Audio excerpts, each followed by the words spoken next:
नमस्कार और आदाब। हॉरर स्टोरी सुनना तो हम सबको ही पसंद है। कहीं ना कहीं ये हमारे जीवन का बहुत बड़े हिस्से भी रहे हैं। बचपन से ही हमने लाखों कहानियां सुनी हुई है। तो आज मैं भी एक ऐसी स्टोरी की बात करने वाला हूँ जिसमें आपको काफ़ी मज़ा आएगा। मेरा नाम सौरभ है। मैं रात के वक्त अपने मम्मी पापा का इंतजार कर रहा था क्योंकि वो शादी में गए हुए थे। उनका जाना काफ़ी ज़रूरी था क्योंकि उनको किसी अपने पर्सनल दोस्त के शादी में जाना था। उन्होंने मुझसे कहा उनके साथ चलने, पर मुझे तो गेम खेलने थे, इसलिए मैं अपने घर में ही रुक गया। मुझे ये नहीं पता था जो आज मेरे साथ होने वाला है वो बहुत बुरा होने वाला है।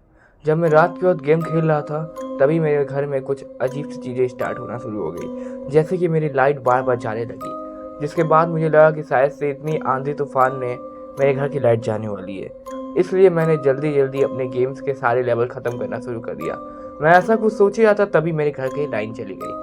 उसके बाद मैंने एक चीज़ नोटिस की, तो हमारे घर का बेल था वो रिंग कर रहा था। मैं जब बाहर गया तो वहाँ पे कोई नहीं था। तभी मेरे लैंडलॉर्ड में एक फ़ोन आता है जिससे मैं उठाते ही बहुत सी अजीब आवाज़ आती है और मेरे पापा जैसे आवाज़ में कुछ ऐसे आवाज़ आती है जो कह रहे थे कि बेटा तुम डरना न, मैं तुम्हारे पास ही हूँ। जिसके बाद मुझे बड़ा अजीब लगता है। मैं सोचता हूँ शायद से पापा आ रहे हो। फिर मैं आराम से बैठ जाता हूँ और मैं अपने पढ़ाई करने लग जाता हूँ। तभी मुझे कुछ अजीब सी फिगर दिखती है जो मेरे बगल में ही होती है। मुझे लगा शायद से मेरे पापा आ गए, लेकिन वो अचानक से गायब हो जाती है। जिसके बाद अचानक से एक और बार कॉल आता है जिसमें मेरे पापा जैसे आवाज़ वाला इंसान फिर से कहता है बेटा तुम डरना मत, मैं तुम्हारे बहुत पास हूँ। और मैं उन्हें अपनी सारी हालत करा देता हूँ कि मैं बहुत डर रहा हूँ, आपको मेरे साथ ही जाना चाहिए था। पर वो फ़ोन कट हो जाता है और मुझे ये सुनने मिलता है आपने जिस नंबर को कॉल किया है वो अभी व्यस्त है। जिसके बाद से मेरे डर के मारे हालत ख़राब हो गई थी, तो मैंने सोचा कि मैं जाके जल्दी से सो जाता हूँ।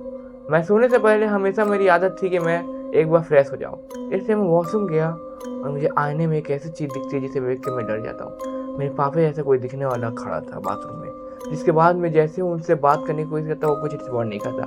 मैं उनसे बहुत बोलता हूँ पर वो कुछ बोलते नहीं है। जैसे ही मैं उनके कंधे पे हाथ रखता हूँ वो अपना चेहरा दिखाते हैं जहाँ पे उनके पूरे ही फेस में कांटे गड़े हुए थे और उनकी आंखों से खून बह रहा था, जिससे मैं डर के बेहोश हो जाता हूँ। कुछ देर बाद मेरी आँख खुलती है और मैं देखता हूँ अभी मैं बाथरूम में ही पड़ा हुआ हूँ। जिसके बाद मैं फिर से मुंह धो के जाने की कोशिश कर रहा था, वो फिगर मेरे सामने फिर आ जाती है। जिसके बाद से मैं भागने लग जाता हूँ। फिर उस लाइन में मुझे फ़ोन आता है कि मेरे पापा बोलते हैं कि बेटा मैं तुम्हारे पास ही हूँ, और फ़ोन कट हो जाता है। जिसके बाद से मैं दीवार के सहारे रोने लग जाता हूँ और वो फिगर एकदम मेरे सामने से आके गायब हो जाती है। और मेरे साथ क्या हुआ किसी को नहीं पता चला। अगले दिन मेरे घर के बाहर एक दूध वाला आता है जो कि घंटी बजाना होता है, पर मैं गेट नहीं खोलता हूँ। और वैसे ही उसने एक न्यूज़ पेपर में पढ़ा कि कल रात दो लोग जो अपने बच्चे को घर में छोड़ के शादी में गए थे उनकी पेड़ से मौत हो गई।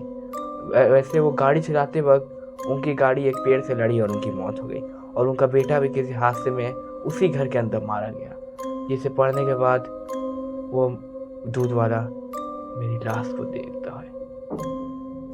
तो होप करता हूँ दोस्तों आपको ये कहानी काफ़ी ज़्यादा अच्छी लगी होगी। मैंने बहुत मेहनत की थी इसके ऊपर, तो सब्सक्राइब करिए।